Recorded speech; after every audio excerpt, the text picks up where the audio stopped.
Hey bookish friends, my name's Rain. Welcome back to my channel, and today I am going to be taking a quiz to find out what my bookish red flags are. I have my computer here, let's dive into it. Your current read isn't really working for you. You already DNF'd it. Will console yourself by buying a new book. Probably just need to come back to it later. Muddle through it because you're no quitter. We'll pick it up next time you can't sleep. This is a hard one because I feel like it depends on the subject matter. It depends on whether it's fiction or nonfiction. But if I were to say overall, out of these options, I will probably muddle through it because I'm no quitter. I'm not proud of that. I am trying to get better about that. But if I'm being honest with myself, that's probably where I'm at the moment. Okay, next question. When do you take your reading breaks? At the end of a chapter, usually when you've fallen asleep reading, whenever you don't feel like reading anymore. You're a finish a book in one sitting kind of person most times, or when the story is starting to get too confusing or heavy. I definitely would take a break if it's starting to get too confusing or heavy. That's when I would think about DNFing it, but I think overall, definitely at the end of a chapter. For sure. I don't stop books like in the middle of a chapter. I read on my Kindle. So wait, you know what? That's not true.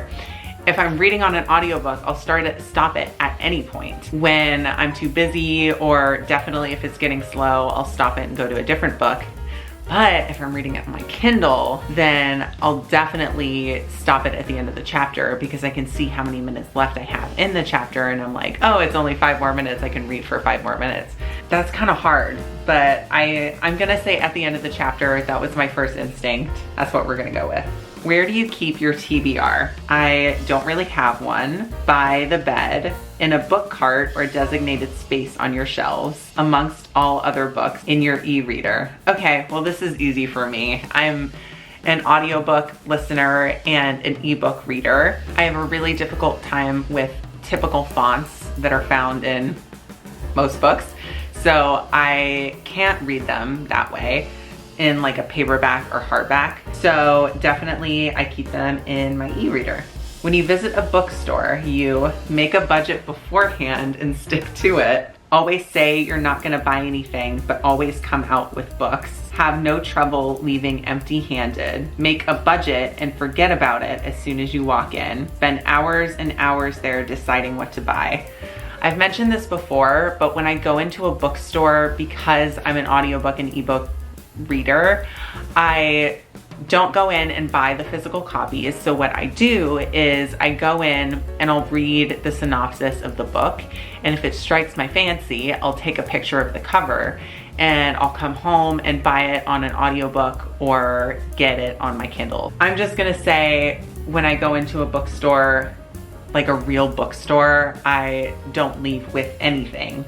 However, when it comes to when I go book shopping, that's kind of the lens I'm gonna look at this question through. I definitely would make a budget and forget about it as soon as I walk in. That's where I'm at. I'm having a rough time, you guys. I'm just, I'm sure you can relate. I'm down the rabbit hole and I just, I'm having a good time. I'm reading a lot of books, so that's where I'm at. A friend lends you a book. You return it as soon as you're done with it. Start reading it immediately. Probably forget to read it for months. Somehow manage to wreck it and have to buy your friend a new one, or return it in pristine condition. I'm just gonna answer this as though I did read paperback or hardbacks. Like, what would I do if my friend lent me a book? I would definitely start reading it immediately because I wouldn't want to hold on to it too long. I would just be thinking like, I want to be respectful and get them their book back. Their book back. Okay, now it's your turn to lend a book to a friend. You have no trouble lending books, but definitely want them back. Would rather them get a copy of it than lend your own books. Soon forget about the book. Keep a list with all the books you've lent and who has them. Won't rest till you get it back.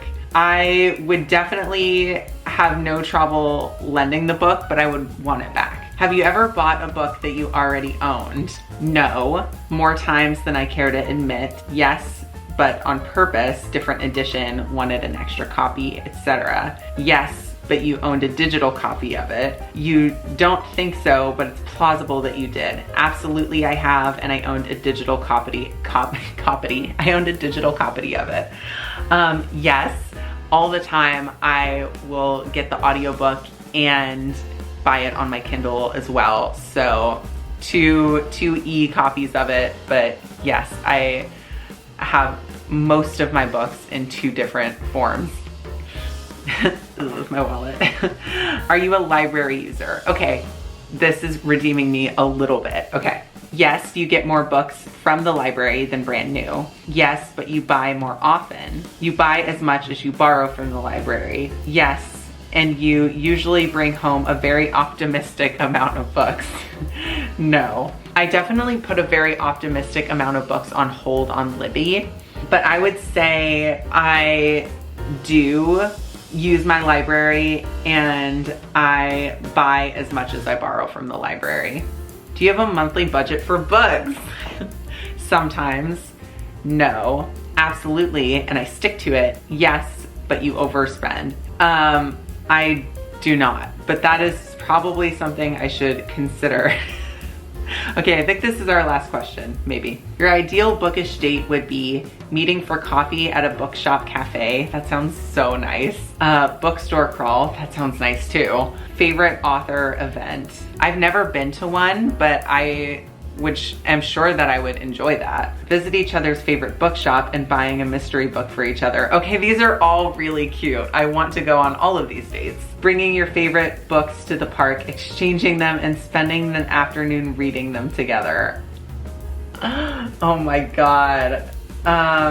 Okay, this is really hard. I have to say it's between like the last 2, but as a mystery book lover, I'm pulled to that one. So I'm gonna say visit each other's favorite bookshop and buying a mystery book for each other. Choose a book trope. This wasn't the last one. Okay. Enemies to lovers, stuck together, there's only one bed, etc. Fake relationship, forbidden love, or soulmates.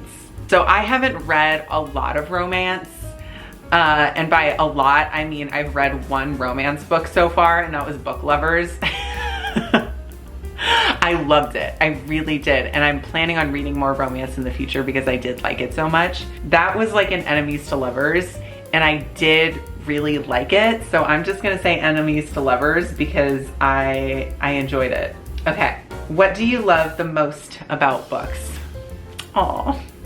Getting lost in them for hours on end, talking about them with other people, getting to learn more about the world and other people's experiences through them.